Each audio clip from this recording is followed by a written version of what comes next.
ओम नमो भगवते वासुदेवाय नमः। भगवान श्री कृष्ण अवतरण कथा 8वां दिन।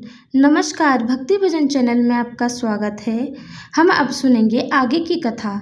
हे निष्पाप माता, अतः आपका अंतःकरण नित्य ही शुद्ध है।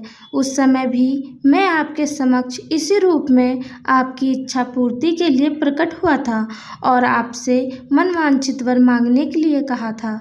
उस समय आपने चाहा था कि मैं आपके पुत्र रूप में जन्म लूं। यद्यपि आपने मेरा साक्षात दर्शन किया था, तदपि आपने मेरी माया के प्रभाव के कारण व्यापक भवबंधन से पूर्ण मुक्ति न पाकर मुझे अपने पुत्र के रूप में मांगा था। दूसरे शब्दों में श्री भगवान ने प्रकट होने के लिए इस जगत में पृश्री तथा सुतपा को अपने माता पिता के रूप में चुना। जब भी श्री भगवान मनुष्य रूप में अवतरित होते हैं, उन्हें माता पिता की आवश्यकता होती है। फलतः उन्होंने पृश्री तथा सुतपात को शाश्वत माता पिता के रूप में चुना। इसीलिए पृश्री तथा सुतपात दोनों ही मुक्ति ही की याचना न कर सके।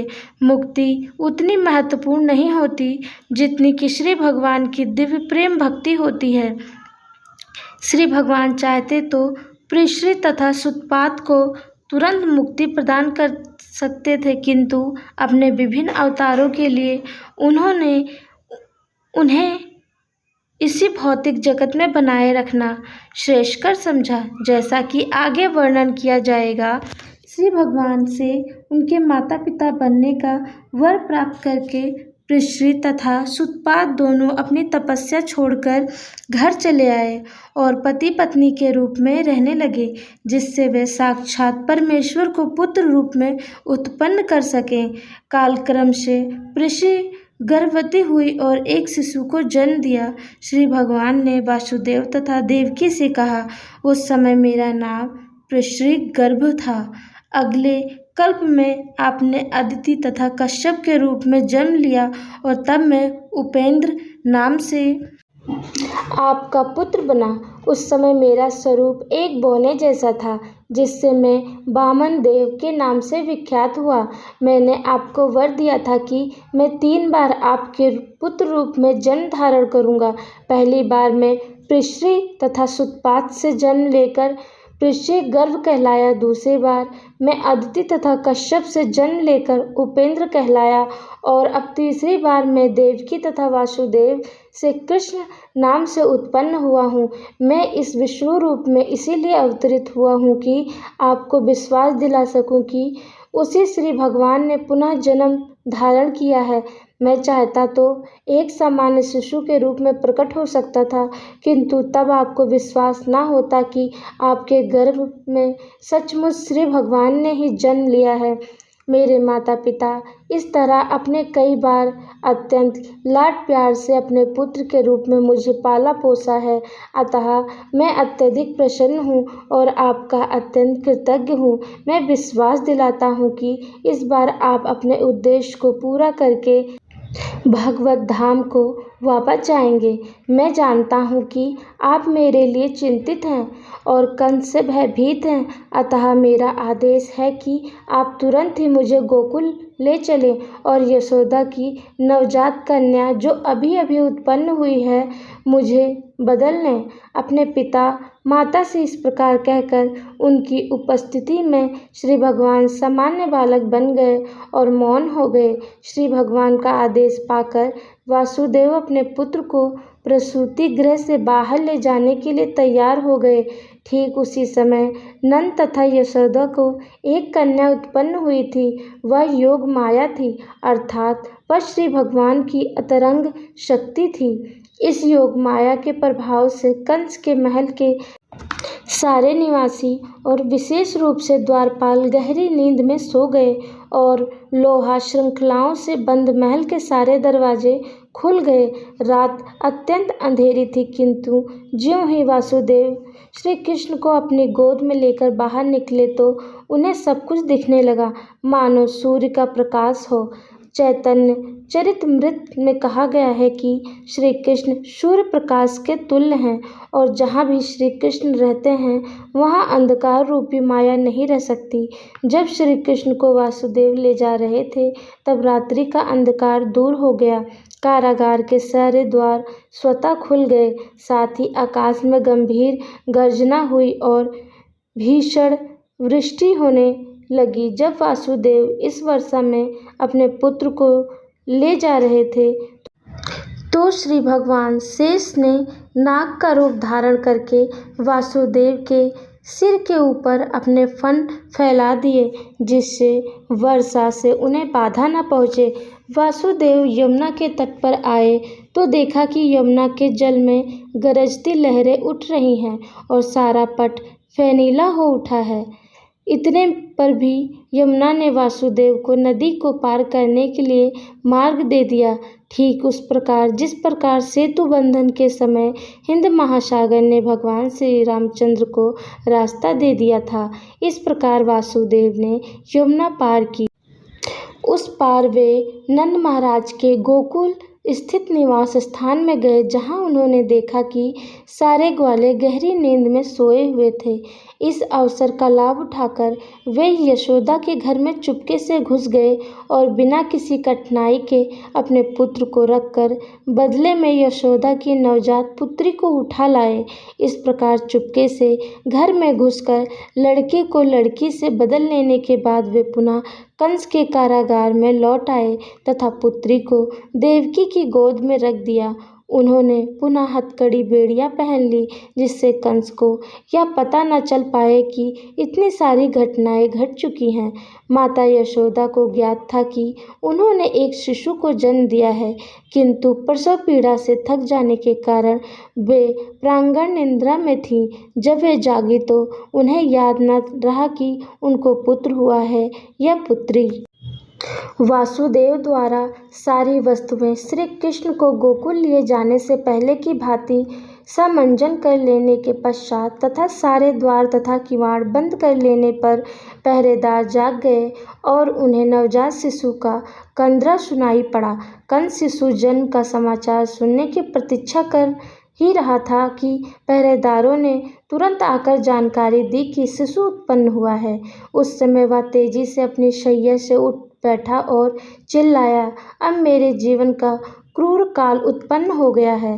कंस चिंतित हो गया कि उसकी मृत्यु निकट आ गई है, अतः उसे रोमांच हो आया। अब वह अविलंब उस स्थान की ओर चला जहाँ शिशु ने जन्म लिया था। अपने भाई को आते देखकर देवकी ने कंस से अत्यंत विनती भाव से प्रार्थना की, मेरे भ्राता, इस लड़की को मत मारो। मैं वचन देती हूँ कि यह तुम्हारे पुत्र की वधू बनेगी, अतः इसका वध न करो। तुम्हारा वध किसी कन्या द्वारा तो होना नहीं, यही आकाशवाणी है। तुम्हारा वध तो एक बालक द्वारा होना है, अतः कृपा करके इसका वध न करो। मेरे भाई, तुमने मेरे कितने सारे सूर्य जैसे प्रतापी नवजात शिशुओं का वध किया है, यह तुम्हारा दोष नहीं है।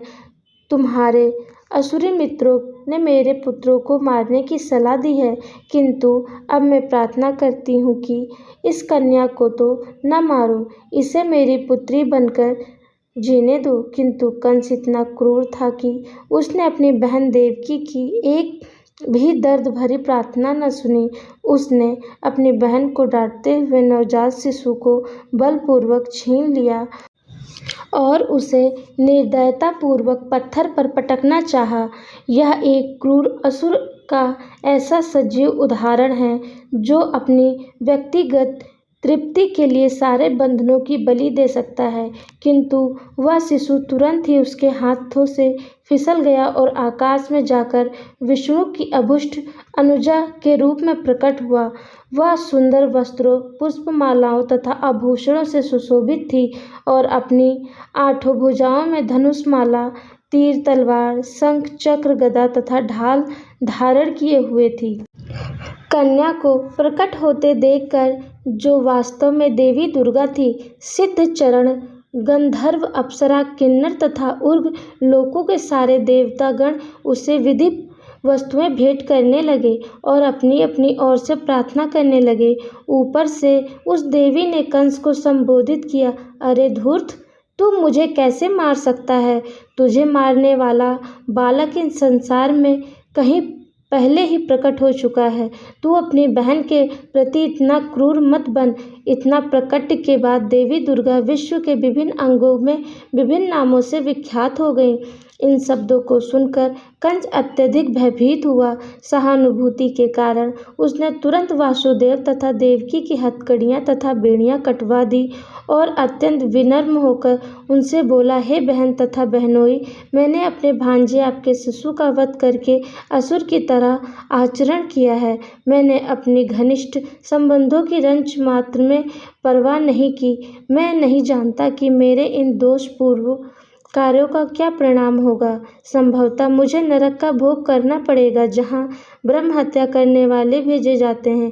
किंतु मैं विस्मित हूँ कि आकाशवाणी सच नहीं उतरी। असत्य प्रचार केवल मानव समाज तक ही सीमित नहीं है। अब तो ऐसा प्रतीत होता है कि स्वर्ग के देवता भी असत्य भाषण करते हैं। स्वर्ग के निवासियों की वाणी पर विश्वास करके ही मैंने अपनी बहन के शिशुओं को मारकर इतना पाप किया है। प्रिय वासुदेव तथा देवकी, आप दोनों ही महान आत्माएं हैं। मुझे आप दोनों से कुछ नहीं कहना, किंतु फिर भी मेरी प्रार्थना है कि आप अपनी संतानों की मृत्यु के लिए शोक न करें। हम में से प्रत्येक व्यक्ति पराशक्ति के वश में है और वह पराशक्ति हमें एक साथ नहीं रहने देती। हमें कालक्रम में अपने मित्रों तथा परिजनों से विलग होना पड़ता है, किंतु हमें यह निश्चित रूप से जान लेना चाहिए कि विभिन्न भौतिक शरीरों के न रहने पर भी आत्मा साक्षात रूप में निरंतर बनी रहती है। उदाहरण, मिट्टी के अनेक पात्र घट हैं। वे पहले बनाए जाते हैं और फिर तोड़ दिए जाते हैं, किंतु तो भी मिट्टी सदा मिट्टी ही रहती है। इसी प्रकार विभिन्न परिस्थितियों में आत्मा के शरीर बनाए और बिगाड़े जाते रहते हैं, किंतु आत्मा शाश्वत रह जाती है। अतः शोक करने की कोई बात नहीं है। प्रत्येक व्यक्ति को समझना चाहिए कि यह भौतिक शरीर आत्मा से भिन्न है और जब तक कोई इसे समझ नहीं लेता तब तक उसे देहांतर प्रक्रिया स्वीकार करनी होती है। मेरी बहन देवकी, आप इतनी सुशील तथा दयालु हैं। कृपया मुझे क्षमा कर दें। मैंने आपकी संतानों का जो वध किया है, आप उनकी मृत्यु से शोक संताप न हो। वास्तव में यह सब मैंने नहीं किया है, क्योंकि ये सब पूर्व निर्धारित कार्यकलाप है। मनुष्य को पूर्व निर्धारित योजना के अनुसार कर्म करना होता है, भले ही वह अनिच्छा से क्यों न करे। लोगों की भ्रामक धारणा है कि शरीर की मृत्यु के साथ आत्मा भी नष्ट हो जाता है, अतः वे सोचते हैं कि एक प्राणी दूसरे का वध कर सकता है। इन भ्रांत धारणाओं के कारण मनुष्य को संसार की परिस्थितियों को स्वीकार करना पड़ता है। दूसरे शब्दों में, जब तक आत्मा की नित्यता का दृढ़ विश्वास नहीं हो लेता, तब तक मनुष्य हंत मारने वाला तथा हन्य मारा जाने वाला का कष्ट भोगता रहता है। हे मेरी बहन देवकी तथा बहनोई, वासुदेव, मैंने आप लोगों के प्रति जो अत्याचार किया है उन्हें क्षमा कर दें। मैं क्षुद्र हृदय हूँ और आप इतने विशाल हृदय हैं, अतः मेरे ऊपर दया दिखाएं और मुझे क्षमा करें। जब कंस इस प्रकार अपनी बहन तथा बहनोई से बातें कर रहा था तो उसकी आंखों से आंसुओं की धारा बहने लगी और वह उनके चरणों पर गिर पड़ा। कंस ने जिस दुर्गा देवी को मारने का प्रयत्न किया था, उसी के वचनों पर विश्वास करते हुए उसने अपने बहन बहनोई को इस तरह पश्चाताप करते देखा तो वे शांत हो गईं और अपनी संतानों के प्रति किए गए सारे अत्याचारों को भूल गईं। वासुदेव की विगत घटनाओं को विस्मरण करते हुए अपने साले से हंसकर बोले, हे भाग्यशाली साले, तुम भौतिक शरीर तथा आत्मा के विषय में जो कुछ कह रहे हो वह बिल्कुल ठीक है। प्रत्येक जीवात्मा जन्म से अज्ञानी है और वह अपने आप को भौतिक शरीर समझ बैठता है। यह जीवात्मा बुद्धि अज्ञान जनित है और इसी अज्ञानता के आधार पर हम शत्रुता या मित्रता पैदा करते हैं। शोक, हर्ष, भय, ईर्ष्या, लोभ, मोह तथा उनमें हमारी देह बुद्धि के विभिन्न पक्ष हैं। इस प्रकार से प्रभावित मनुष्य भौतिक देह के कारण ही शत्रुता में प्रवृत्त होता है। ऐसे कार्य में लग जाने के कारण हम श्री भगवान से अपना शाश्वत संबंध भूल जाते हैं। बोलो श्री हरि विष्णु भगवान की जय। आगे की कथा अवश्य सुने। धन्यवाद।